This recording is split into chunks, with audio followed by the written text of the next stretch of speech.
From Jeremiah Films comes these hard-hitting motion pictures now available on video cassette. Devil Worship, The Rise of Satanism, brings to light one of the most dangerous trends currently exploding throughout the world. AIDS, What You Haven't Been Told, a shocking investigation into the myths, cover-ups, and political manipulations concerning our planet's deadliest virus. The Evolution Conspiracy, a breathtaking documentary featuring leading scientists from around the world attempting to unravel the mysteries of evolution and, in the process, uncovering what may be the most incredible hoax of the century. Gods of the New Age, a fascinating and disturbing motion picture which traces the history and occult origins of today's New Age philosophy, from its beginnings in mystic India to its mass infiltration into Western culture. Fear is the Master takes you inside one of the world's most dangerous cults and reveals firsthand how recruits are brainwashed into submitting to a maniacal leader. The Godmakers, a gripping investigation of the Mormon Empire, which exposes the deception of its massive political and financial network. Temple of the Godmakers continues the investigation of the Mormon Church and brings you inside the Mormon Temple as you witness secret occult rituals recorded for the first time ever on film. False Gods of Our Time, a 4-part series filmed on 4 continents, which accurately provides insights into the confusing and contradictory religions of the world. Operation Tentmaker boldly tells how ordinary men and women have become missionaries within countries that forbid the sharing of the Christian gospel. The Witness at Your Door, a behind-the-scenes examination of the beliefs and motivations of those uninvited door-to-door visitors, the Jehovah's Witnesses. The Mormon Dilemma dramatically presents an accurate comparison between the Mormon belief system and biblical Christianity. A Song for Grandma, a moving documentary designed to motivate volunteers to visit the elderly lying alone and forgotten in our nursing homes. These are available to you from your local video retailer, or you can call 1-800-828-2290. That's 1-800-828-2290.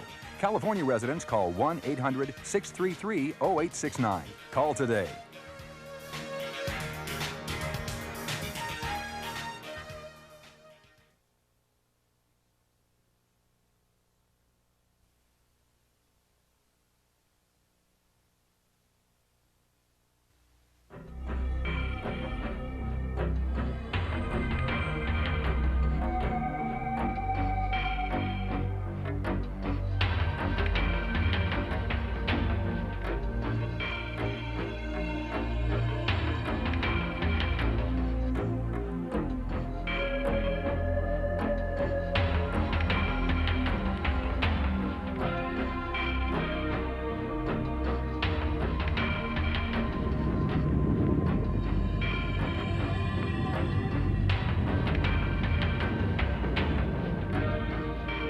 The controversial question of how life began has puzzled mankind for thousands of years.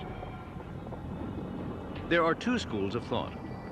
One idea is that God is the master of nature, the creator and ruler of the universe, who designed each kind of life on Earth with deliberate intention. This concept is known as creation science, or abrupt appearance.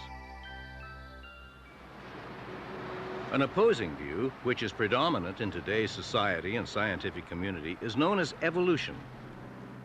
It teaches that non-living matter unintentionally changed into life and developed with time.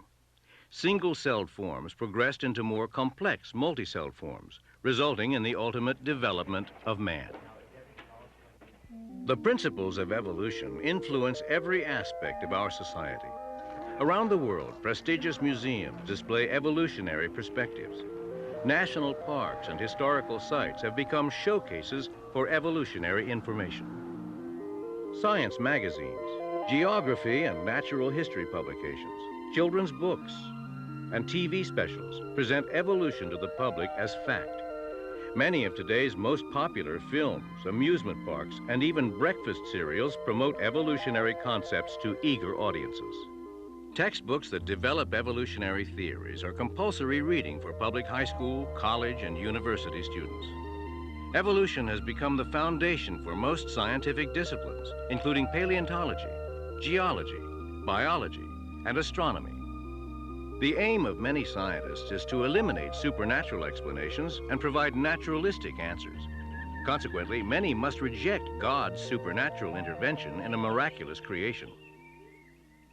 Carol Matriciana, born and raised in India, is author of Gods of the New Age and co-author of the book The Evolution Conspiracy, A Quantum Leap into the New Age. While there are some scientists who believe in a creator God, most believe in physical evolution. That is, life forms becoming more complex with time. Many of these scientists would discount that there is any spiritual evolution going on. However, there are an increasing number, persuaded by one of today's popular worldviews known as the New Age movement, who are using the concepts of biological evolution to springboard into spiritual evolution. Many prophesy a development, claiming that the next stage of man's evolution will be in spiritual terms. A quantum leap from biological evolution into a mystical emergence. I think that man is evolving into a state of higher awareness, higher consciousness, higher vibration. And I think that the best representation that we have of man's movement in that direction is what's going on in the consciousness movement, New Age movement. Evolution is going on all the time.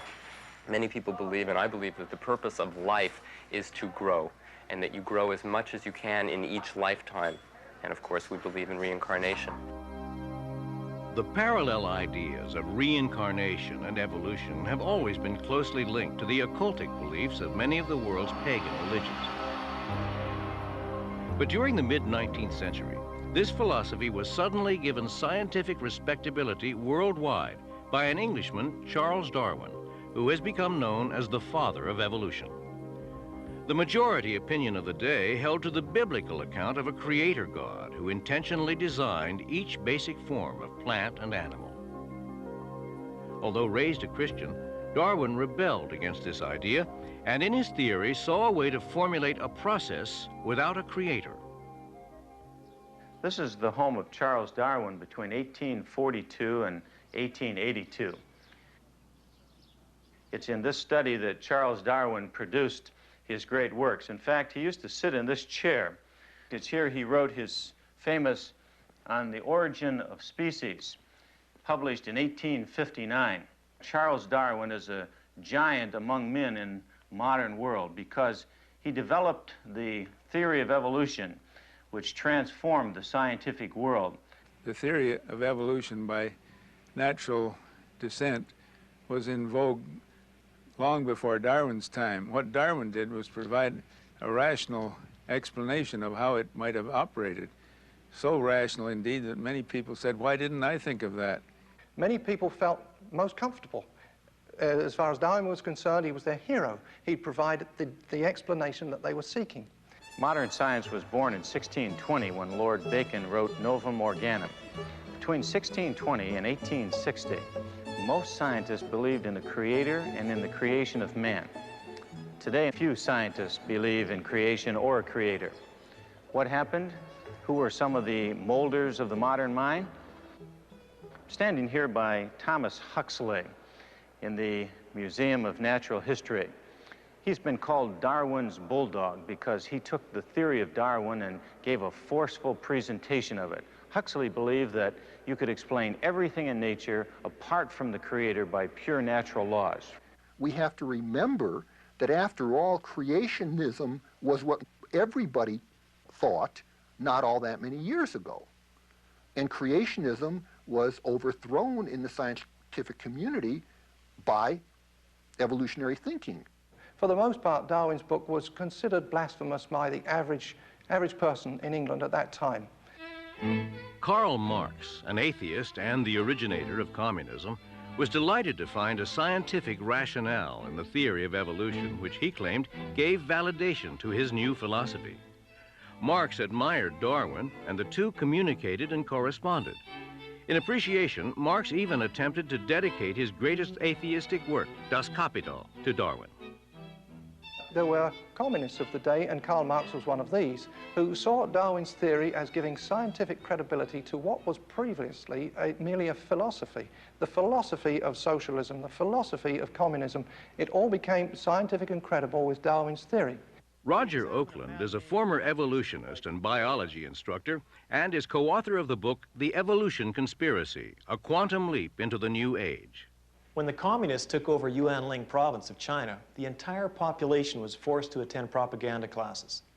The first lesson was not some words of wisdom from Lenin or Stalin, but a fundamental course in Darwinian evolution.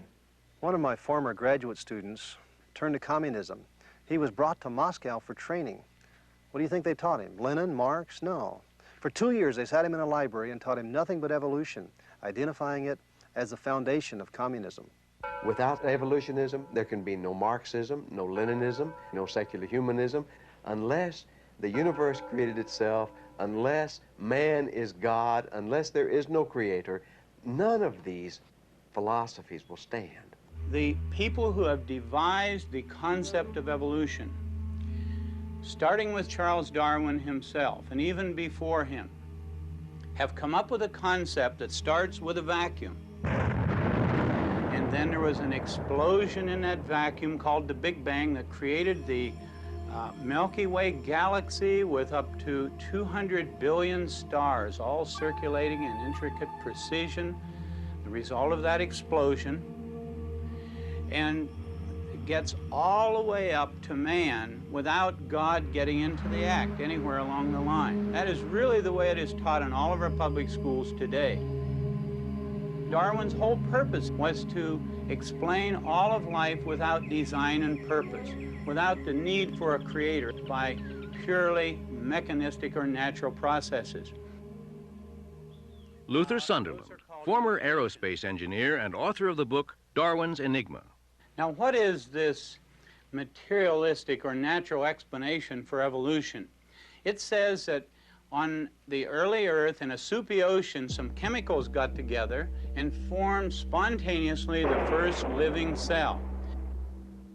Now, that was no minor operation, because the simplest single-celled organism we know anything about has in its genes and chromosomes about as much data as there are letters in the world's largest library, 1 trillion letters. No way in the world could random processes have organized that much data. Most life forms are comprised of billions of these complex cells, which once again display themselves in perfect order. The mathematical impossibility of the human body being formed accidentally surpasses the logic of an explosion in a printing shop, resulting in the formation of a dictionary. We are told that life began in this prebiotic soup, which was rich in all sorts of various compounds. But recent studies in the most ancient rocks show that there's no evidence that such a soup ever existed. The scientific method is supposed to be based on the ability to observe and test things. And yet, evolutionists accept that non-living matter somehow became life. No one saw it happen. There's no examples of it happening today, and yet they claim it as a fact. In addition, no one has ever observed one form of life evolving into another form. But evolutionists are convinced that if you give it billions of years of time, these things can happen. You see, long periods of time become the magic factor. Suppose someone walks into a science classroom at a university and claims that it's possible for a worm to become a man in just a few seconds of time. He's laughed out of the building. Someone else makes a claim that a worm can become a man given millions of years of time, and everyone there agrees. You see, by simply expanding the amount of time, a ridiculous idea seems credible, and that's the key to evolution. As little as 120 years ago, the public at large generally accepted that the Earth was relatively young. One possibility indicated 6,000 to 10,000 years based on biblical genealogies. Today, however, evolutionists have invented complex timetables spanning billions of years, specifically designed to allow vast amounts of time for various life forms to change into other life forms. No one knows precisely how old the Earth is, but no matter how much time one gives an evolutionist, it still doesn't solve their dilemma as to how exactly life came into being in the first place. Dr. John Morris, Associate Professor of Geology at the Institute for Creation Research in California. You know, there are hundreds of different clocks by which we can estimate the age of a rock or the age of the earth, and almost all of them seem to give young ages for all of these things. There are about 5 or 6, however, that seem to give old ages. It's interesting that my evolutionary colleagues will always choose those old ones. These dates are then substantiated through biased dating methods, such as radiometric dating. Although presented as objective and reliable, the results of radiometric dating are rejected if they do not agree with the preconceived evolutionary time frame. When a scientist wants to date a rock, he sends it to a lab, but you know that lab won't even take that rock unless he sends in a form with it telling them exactly how old he thinks that rock is, and that gives them a target to shoot for. And on the machine, they would keep turning those knobs and keep working on it until they got that date. Many times when we read in the textbooks about a rock that's been dated so many billion years, we just assume that the people that have gathered those dates know what they're talking about. But that's not the case. I know how those dates are arrived at. Until Darwin, many scientists were in agreement with the biblical account that animals produce after their own kind.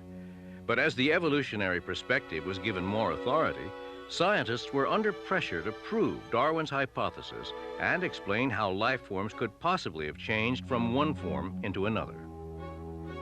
Now we're told that the way evolution proceeds is damages due to some outside influence like cosmic rays cause the cell to make mistakes. We call those mutations. And gradually one organism is supposed to have changed into another organism all the way from a single cell to invertebrates like clams or starfish, and then the vertebrate fishes, the amphibia, the reptiles, birds, mammals, and finally man. And here we are now, the product of billions of mistakes. Scientists know the genetic code prevents one life form from changing into another kind. So they speculate that mutations or damages to the DNA must be responsible for evolutionary processes. Again, they believe this in spite of the observable evidence that no new species has ever resulted from a mutation. Mutations are almost always harmful. They can bring about small adjustments in a particular species, but no way are they able to change one kind of creature into another. If evolution has really occurred, we ought to be able to see the evidence in the fossil record. After all, that's the record of the past. But if we look at that fossil record carefully, we see that there are no recorded instances of one type of an animal ever changing into another. There's no transitional forms. One of my advisors is working in the field of paleontology and has been working on the distribution of fossils in the record, and has found that there are no interspecific transitional forms, something that, of course, the creation model would have predicted and did predict long before this research was done. We ought to see cats, and we ought to see dogs, and we ought to see cogs and dats. We ought to see them in between. We ought not to be able to divide them like we are now. But that doesn't usually stop my evolutionary colleagues. They will make the statements over and over again that the fossil record is replete with these transitional forms. There are myriad transitional forms. There's really no problem finding transitional forms. It's completely false to say that there's a lacking of transitional forms. We have plenty of them, more than sometimes we can cope with. In fact, there are so many transitional forms between species that we must often fall back on statistical analysis to separate one from the other. So the claim that there are no intermediates is simply a false claim. During their interviews, several of these prominent scientists contradicted themselves, admitting that no transitional forms had been found, and proceeded to offer excuses for the lack of evidence. And the problem of transitional forms is one that all honest paleontologists have a problem with. The geologic record is incomplete. It's incomplete because of erosion that has eroded things away.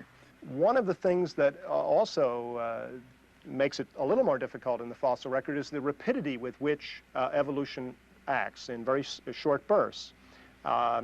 It doesn't leave many transitional forms behind.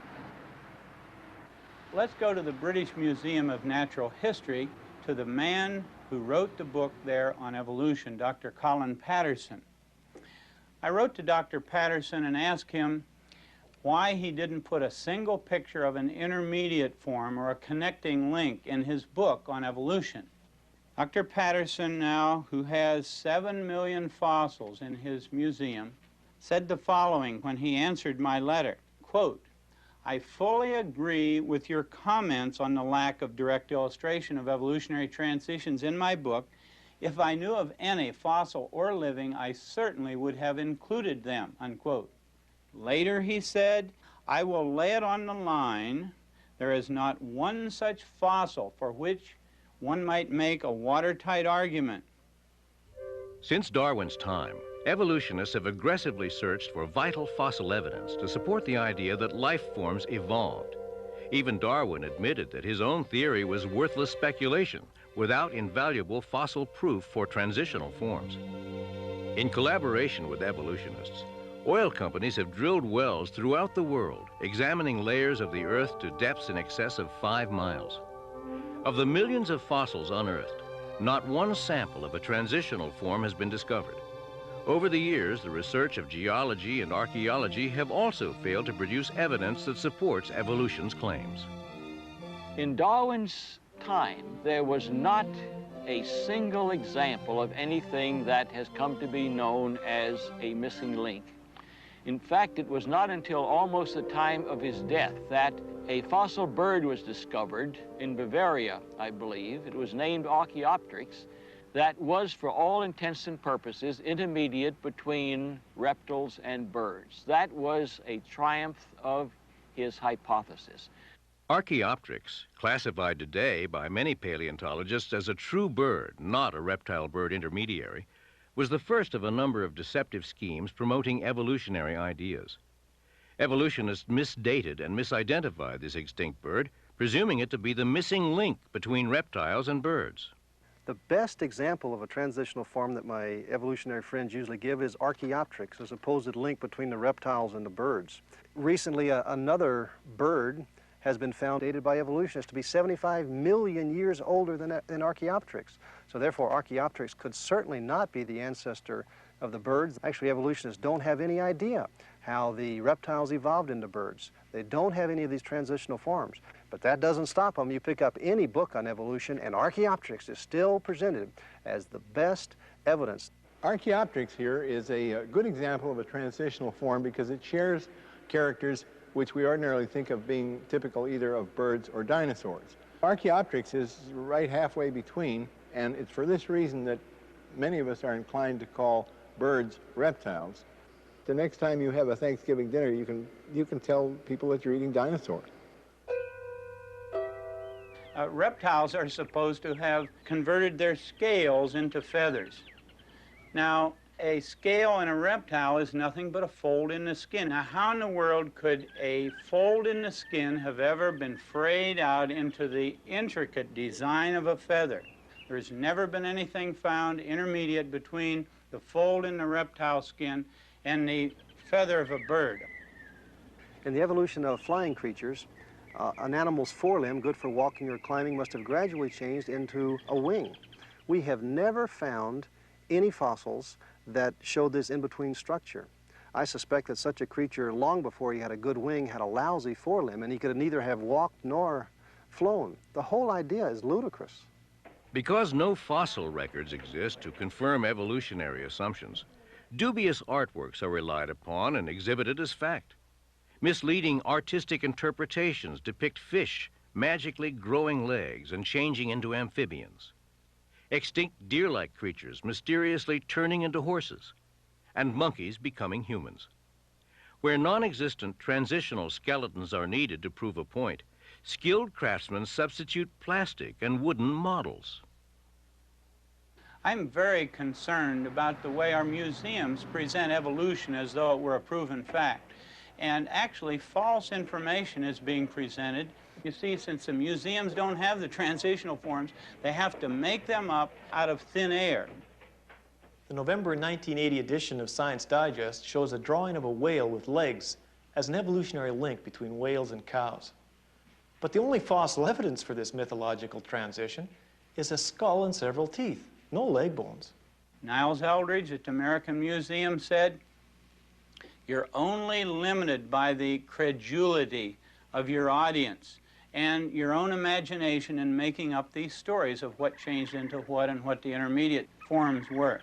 When asked to come up with evidence that evolution really has taken place, evolutionists will frequently bring up very minor changes in living things, such as insects becoming resistant to DDT or insects changing color. Can we see evolution taking place today? You certainly can. We can. One of the most spectacular examples, have you ever heard of the San Jose scale? San Jose scale is an insect that infects oranges. The thing has evolved to resist the pesticides that they were using on it. One can see in historical times examples of evolutionary change. For example, if one looks at attempts to eradicate particular pests with different kinds of insecticides, it turns out that within a normal population of a particular kind of insect, for example, there are some that are resistant to a particular kind of insecticide. This is not evolution. Evolutionists should know better. These small changes are totally compatible with the creation understanding of things. What we need to see is major changes, some type of an animal changing into another type of an animal, and this we do not see. If we're talking about seeing evolution today, seeing one species changing into another species, that's not going to happen. Although there must be, from an evolutionary perspective, many transitional forms out there, the likelihood of finding any one of them is extremely low. The more we learn about paleontology, that is fossils, the more certain we are that evolution is based on faith alone. The National Academy of Science is the official advisor to the U.S. government on questions of science. In its publications, it falsely claims that the missing links that troubled Darwin are no longer missing. This is misrepresentation which deceives millions, because after 120 years of exhaustive searching, Darwin's missing links are still missing. Yet this academy and evolutionists continue to perpetuate the mythical theory that man developed from ape-like creatures. Richard Leakey, who is one of the most well-known anthropologists, said that if he were asked to draw a family tree for man, he would just have to draw a huge question mark because the evidence is too scanty to possibly know man's evolutionary origin, and he didn't think we're ever going to find it. To aid and abet evolutionary concepts, artistic depictions have gone beyond ethical boundaries. Despite having no foundation for the ape-to-man theory, scientists and artists continue to dupe the public with lifelike but imaginary illustrations. These artists vainly entertain natural progressions of apes to humans and presume their hair color, skin tones, and even facial expressions from no more than a tooth, a piece of bone, or even no evidence at all. National Geographic magazine, which doesn't attempt to hide its evolutionary bias, admits that these fossilized footprints are identical to human footprints. Yet artists take the liberty to accommodate evolutionary theory and illustrate ape-like features to fit ape-like creatures. All because biased dating processes insist that these footprints were found in rock layers said to exist before humans. Now, today we have evolutionists who would like us to believe there is solid evidence for evolution. Before the public, they generally create the impression that the evidence is just like solid gold, that man has evolved from some ape-like creature. Dr. Donald Johanson, director of the Institute of Human Origins, discovered Lucy, an alleged ape-to-man missing link. The human family and the ape family diverged and went on their own individual and separate evolutionary trajectories. We don't know precisely what the common ancestor was for that, but we know that it resembles something like what is called Ramapithecus. Ramapithecus. That was formed out of nothing but a fragment of a jaw and several teeth. And for many, many years, Ramapithecus was held up as our ape-like ancestor. But now Dr. Pilbeam at the Yale-Harvard Peabody Museum, when I interviewed him, he said, "We have found about 40 of these creatures now, some of them fairly complete, and they are not on the direct line to becoming man at all. They're more like an orangutan." Dr. Pilbeam of Yale, who first claimed that Ramapithecus was an ancestor of man, now suggest that it isn't. Yet evolutionists continue to cite Ramapithecus as an ape-man link. Another so-called missing link, Java Man, was concocted by Eugene Dubois when he found an ape-like skull fragment, and then 50 feet away he found a human leg bone.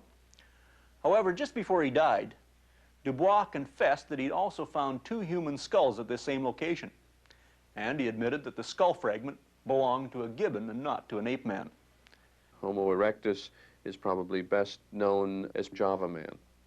And it was at this stage in human evolution that they began to make and use these large triangular hand axes, brains expanded over 1,000 cc's, body proportions similar to ours evolved, and we were firmly on the road to later hominids, including modern humans. This hoax is still accepted by evolutionists today, and it's presented to the public as a true missing link. If you think the Java Man hoax is incredible, wait until you hear all the facts surrounding Johansson's Lucy, this little 3.5-foot adult skeleton, which looks just like a chimpanzee. As you know, Lucy was found in 1974, and sometimes I refer to her as the woman who shook up man's family tree, because she represents for us the oldest, most complete skeleton we have of any human ancestor known to anthropologists. Now, the species Australopithecus afarensis, as represented by Lucy, is a species that we feel is ancestral to modern humans. And the significance of Lucy is that she gives us a good idea of what our ancestors looked like some 3 million years ago. We can learn from her skeleton about the way that she walked, for example. When we look at her knee joint, when we look at her pelvis, we see that she walked like you and I, instead of like a chimpanzee. Johansson said, even though this is a very ape-like creature, it walked upright. Well, the pygmy chimp today wanders around in the rainforest walking upright almost all the time, so that doesn't prove anything. Actually, the only features of Lucy which even hint at erect posture are the knee and hip joints. Dr. Charles Oxnard, with a sophisticated computer analysis, has concluded that Johansson's claims for the hip are unfounded, and it must be pointed out that the knee was not even found with Lucy. This knee joint was found over a mile away, 200 feet deeper than the other bones. She comes closer to representing, I think, what the average person thinks of as the missing link than any other fossil we had ever found in Africa. So she has extraordinary importance in terms of understanding the very earliest phases of human evolution. Richard Leakey and others are now claiming that, in all likelihood, Lucy is really a mosaic of 2 or more species. This isn't funny. What is funny is that they claim that creation isn't scientific.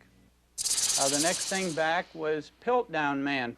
Here was a case where a human skull had been doctored up along with a jaw of an orangutan to make the jaw look somewhat human. The teeth were filed.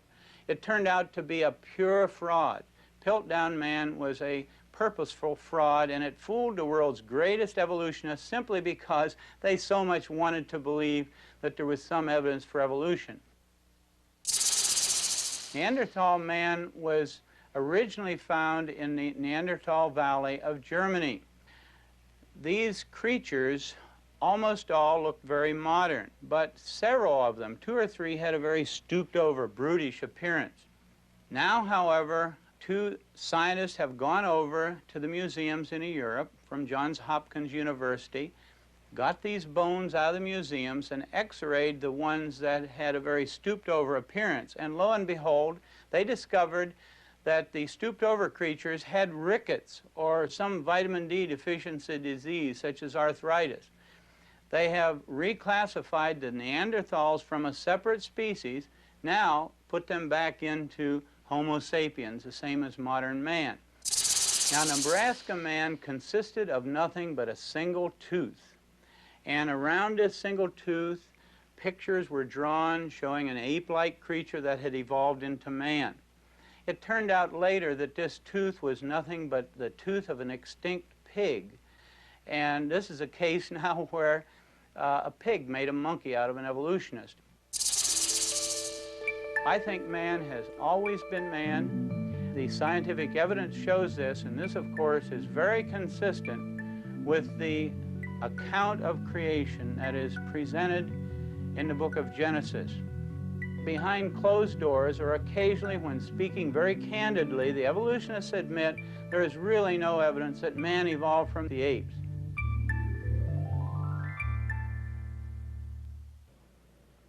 The evolutionists realize that they can no longer rely on the fossil record to give them any support. So what they've done is they've come up with a very crafty alternative to the Darwinian concept of evolution. They call it the punctuated equilibria concept. One of the really exciting developments in evolutionary theory in the last 10 to 15 years has been the theory that instead of evolving very gradually over a long period of time, that evolution came in short bursts that were interspersed with much longer periods where virtually nothing happened. You see, this solves all kinds of problems intellectually for the evolutionist. He doesn't have to look at the fossil record. There is no evidence in the fossil record that one type of animal ever changed into another type of animal. Punctuated equilibria comes along and says that isolated populations of animals evolved rapidly and left no fossil trace. But this is an argument from lack of data. There are no transitional forms, and that's used then as proof of the brand of evolution called punctuated equilibria. This is bad science. With this new information, we're trying to refine our view of evolution. And what's emerging is a much more powerful synthesis of the evolutionary theories. I'm convinced that the idea of punctuated equilibria is really a desperate attempt to salvage evolutionary theory. Punctuated equilibrium, while attempting to explain the lack of intermediate forms between neighboring species, neglects to address the real issue that asks why there are no transitions between major categories of life forms. One extraordinary answer was offered by Goldschmidt's hopeful monster theory. Who would believe, for instance, that a reptile laid an egg and a bird came crawling out of the egg, as Goldschmidt had said about this theory when he first came up with it? We are literally going back to the very foundations of evolutionary principles and reevaluating once again the mechanisms whereby evolution takes place. Unfortunately, I think a number of those outside the scientific fields that deal with evolution interpret this as a casting doubt on the very, what I would call the fact of evolution. What it does say to us is that the evolutionists are running scared. It seems like almost every new development in science is converging to destroy evolution. Whether we're talking about new discoveries in astronomy or in paleontology or biology, this is true. I suddenly realized that there was very little evidence for the theory of evolution, and yet I had just accepted it as truth from a very young age. I just realized finally, after studying all this material and thinking this thing through, that the evidence, the scientific evidence for creation, is a lot stronger than the scientific evidence for evolution. In the last decade, most of the basic pillars upon which evolution has stood have collapsed, and the theory is in chaos. Now, unfortunately, at this time, the evolutionists are crying louder than ever before that evolution is a fact. Well, it's my personal view that evolution is a dead certain fact. Evolution, there is no question that it happened. The geological record cannot be explained in any other way than through the evolutionary process. Many times you'll hear the statement that evolution is a fact, but a scientist should know better than to make a statement like that. If evolution has ever occurred, it was not observed, and therefore it's outside the realm of science. It's inaccessible to scientists and the scientific method. Many of my evolutionary colleagues are coming up with rather bizarre theories. It seems that they recognize that evolution doesn't make good sense scientifically, and so they're forced to come up with these incredible imaginary ideas. For instance, some now recognize that the spontaneous generation of life from non-life is scientifically impossible. So what do? Do they attribute it to a creator? No, they claim that life came from outer space. Well, they can believe that if they want to, but they shouldn't call it science, and they shouldn't teach it in schools as if it were science. Evolution is simply a matter of making up stories in place of the actual scientific data. Science used to be the search for truth.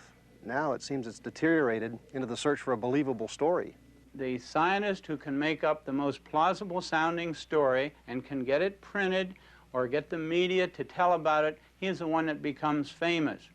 I can say that as a scientist, I see zero evidence that evolution has occurred or that any is going on today.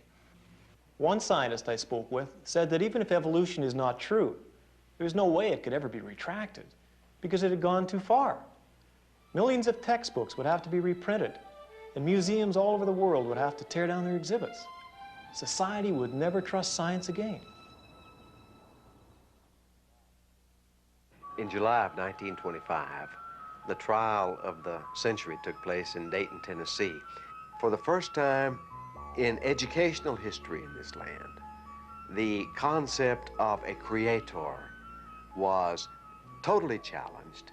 This was the great turning point. Up until 1925, all of your science classes taught creation. Today, all that you have taught in the science classroom is evolutionism. John Scopes, a schoolteacher, was found guilty of violating Tennessee law, which prohibited the teaching of human evolution.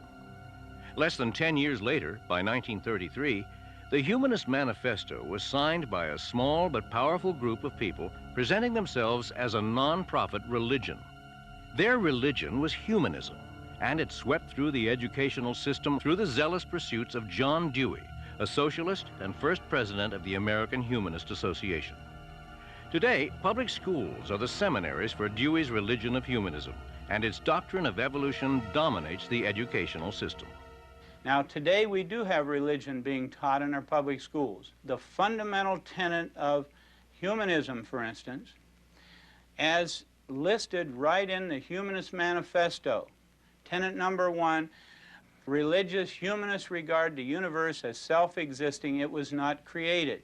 Tenet number 2, man is the product of a long natural process, that is evolution. A very few people originally got control of our education system in this land. One of the things that was imperative for them to push through their programs was evolutionism. Most people do not believe that evolution happened. The fact that most scientists do, or practically all scientists do, is in a sense neither here nor there, because in fact we would like the ideas to get across to our students. The thing that the average Christian in America has never realized is that his tax dollars pay the school teacher's salary, they pay for the textbooks, and yet most parents still will not say one word about anything that happens in that classroom that disturbs them. For parents to allow a godless indoctrination in evolutionism is just unthinkable. Thousands of children are bused daily to our museums as part of school-sponsored field trips, where they're given crash courses in evolution. And just like in the Soviet Union, this religion of atheism is presented as fact, with no alternate viewpoints allowed to be expressed. Attorney Wendell Bird argued the case for balanced treatment of creation science and evolution before the U.S. Supreme Court. He is author of the book, The Origin of Species Revisited. To me, the basic issue is academic freedom, because no one's trying to exclude evolution from public schools while teaching a theory of creation. Instead, the evolutionists are trying to exclude alternatives, while, in general, defending the exclusive teaching of evolution. Well, I think creationism should be taught in schools simply because all good ideas should be taught in schools. I think we shouldn't be afraid of ideas, whether we oppose them or whether we're for them. I think we should expose everyone to both sides of the issue. 86% of the American public believes that the theory of evolution ought to be taught along with the scientific theory of creation, according to an AP NBC News nationwide poll. I think creation should be taught in schools because it's a part of what we are in. I think it should be taught with an open mind, without religious intonations. Lawyers nationwide, more than 2 to 1, agree that it is constitutional to teach the theory of creation along with the theory of evolution. And lawyers better than 2 to 1 believe that both should be taught in public schools. Yes, creation should be taught in schools. Equal time should be given to evolution and creation. 42.3% of biology teachers believe in teaching a theory of creation along with the theory of evolution. And the same is true of school board members, 2/3, according to a poll by the American School Board Journal. The fact is that contrary to all of the smoke The great majority of the American public feels that it is unfair to teach just the theory of evolution.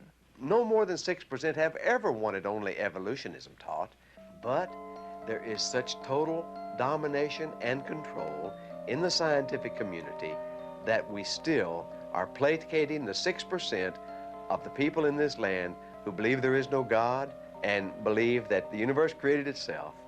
Well, since there's no one answer and you can't prove the past yet, then both ideas should be taught.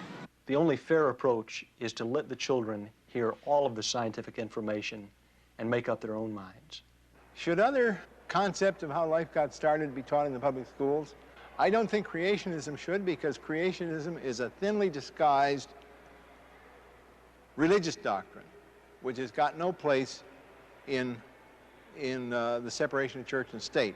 The main issue that is always raised in opposition to teaching all the scientific evidence on the subject of origins is that it violates separation of church and state to teach evidence that doesn't happen to support evolution. People should simply be able to hear the truth. A fact is a fact. You don't throw it out just because it happens to agree with the Bible. That doesn't make it religious. Teaching a theory of creation is constitutional because the Constitution was written in the context of the Declaration of Independence, which refers to creation and even to a creator. In response to public outcry for the presentation of creation science alongside evolution, Louisiana and Arkansas were the first states to pass laws mandating balanced treatment for both theories. It was agreed that only scientific data minus religious doctrines be presented in the classrooms. The Louisiana legislature in 1981 passed a law for, quote, balanced treatment of creation science and evolution. The law also defined what evolution is, quote, scientific evidence supporting evolution. It defined what creation science is, quote, scientific evidence supporting creation. Immediately, aggressive litigation was put into action by a powerful organization which is firmly directed against traditional Judeo-Christian principles. The influential ACLU, or American Civil Liberties Union, equipped with over 500 active attorneys, invested huge amounts of money and successfully protested the law. One of the biggest problems you have with the ACLU is that they're so well funded. They get millions and millions of dollars from large foundations and from wealthy people all across America. That's what they did to us. They tied us up in court in Louisiana. We filed a slim brief of 630 pages with 2,000 footnotes arguing that creation science is constitutional to teach, scientific in content, and as non-religious as evolution. The U.S. District Court judge entered a summary judgment against us nonetheless, saying that creation science involves the concept of creation, which implies a creator, which is inherently religious.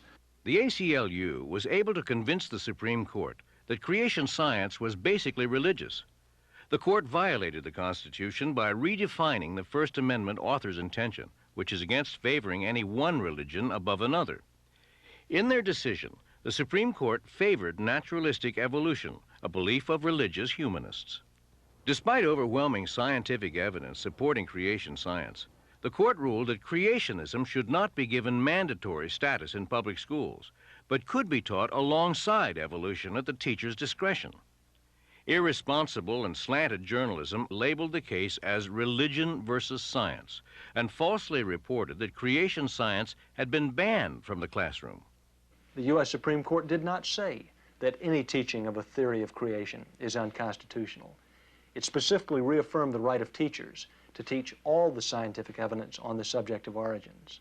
The scientific community is very seriously worried about the growth of creationism as an attack on the validity and the autonomy of science, and particularly in the insistence that creationism be taught in the public schools in science courses. There's a very strong network and general feeling that creation, theories of creation, maybe theories of abrupt appearance, are a menace to science. Let me mention several organizations that actively today try to prevent it from being taught in public schools. Committees of Correspondence, People for the American Way, the American Humanist Association, the American Civil Liberties Union, the American Association for the Advancement of Science, the National Academy of Sciences, the National Education Association, the National Association of Biology Teachers, and the Biological Sciences Curriculum Study. If there's one anti-scientific theory today that most threatens the whole nature of scientific inquiry, it is creationism. Today, we really have an organized conspiracy in this country, in every state, that is organized to fight the open hearing of scientific evidences on origins. The result was the forming of a loose network of active organizations that will cooperate to combat the creationist intrusion into the public schools, public museums, national and state parks, and the governmental funding of science research. They have a very specific desire to preserve the exclusive teaching of evolution and to exclude any teaching of a scientific theory of creation or a scientific theory of abrupt appearance. That's censorship, in my view. We have today what is unquestionably the worst case of censorship. Good scientific data that happens to make it look bad for evolution, but that is meticulously censored from the textbooks. In an American society where we have always taken great pride in freedom of expression, freedom of religion, freedom of belief, freedom of press, it's just so unfortunate that we have such great censorship in our scientific community today. Evolutionists will not acknowledge the scientific data supporting creation. They believe the creationists' only intention in presenting such facts is to push their religious bias. By successfully blurring the issues, evolutionists have falsely established evolution as scientific fact and strongly concealed its own religious affiliation. Most world religions except Judeo-Christianity are formed on the myth of biological evolution. One prominent world religion today gaining much popularity through celebrities like Shirley MacLaine is known as the New Age movement or the New Consciousness movement. At its heart is reincarnation and karma, both part of evolution which is based in Eastern mysticism. The New Age movement is asking us to recognize our oneness by accepting the idea that we all evolved from the same pond. And if we can unite our minds and spirits using techniques such as meditation and channeling, we can supposedly get incredible powers, achieve global unity. New Age is an interrelated network of various philosophies and political causes. Its goal is to promote an awareness of global oneness, physically and mystically. Everybody from Jesus Christ to Adolf Hitler would be seen as someone who we can identify with because we are all one. I think that certainly there is every potential for all of us as spiritual beings to merge as one. We've mastered the evolution of the physical body. We've mastered the evolution of the mind, or we're moving in that direction. So we're coming to a time where we're using this perfected, quasi-perfected body, this opening and perfecting mind, to access the true perfection of the universe, which is the spiritual dimension. According to New Agers, the next phase of mankind's evolution is elevation to godhood. They see the human race as a transitional form between apes and God. That's, I think, our purpose on Earth, and I think we're understanding that, is to make ourselves whole, to become one with ourselves, and then to realize our godhood. And I believe that everyone has Christ consciousness within themselves, and all they need to do is go inside and realize that and bring it forward and be that Christ consciousness. Evolution, whether biological or mystical, is man's way to explain away God and his creation and put man in God's place. Man has basically got the biological future of the earth in his hands. He can control evolution.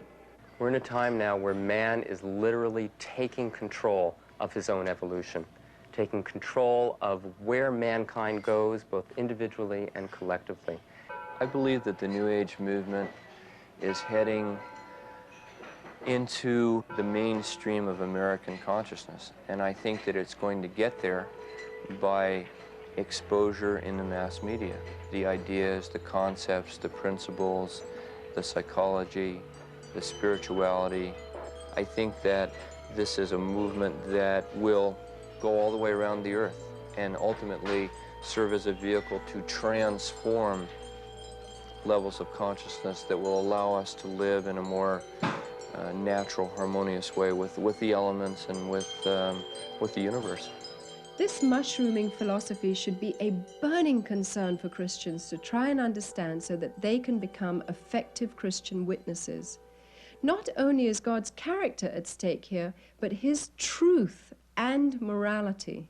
The desire for godhood, which is the goal of the New Age consciousness movement, is the same thing that brought about the fall of man. In being our own gods, we can justify our behavior and are accountable to no one. In the Bible, Romans chapter 1 warns us about the natural consequences of rejecting God, the Creator. It results in man becoming involved in wickedness and moral corruption.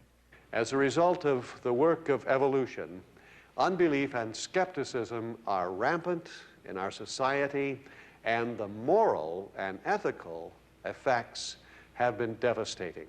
If there is a moral governor in the universe, then each person in this universe is responsible to that moral governor. The easiest thing in man's mind to do is just to dismiss the possibility of that moral governorship.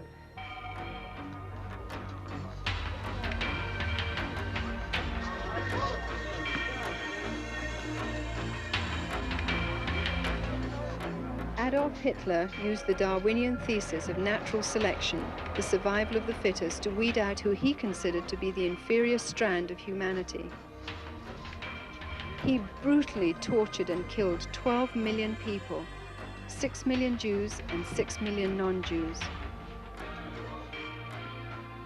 In effect, we are doing the same thing today with abortion, euthanasia, and infanticide, weeding out those whom we consider to be unwanted persons. Since 1973 in the USA alone, nearly 25 million unborn human beings were killed by abortion.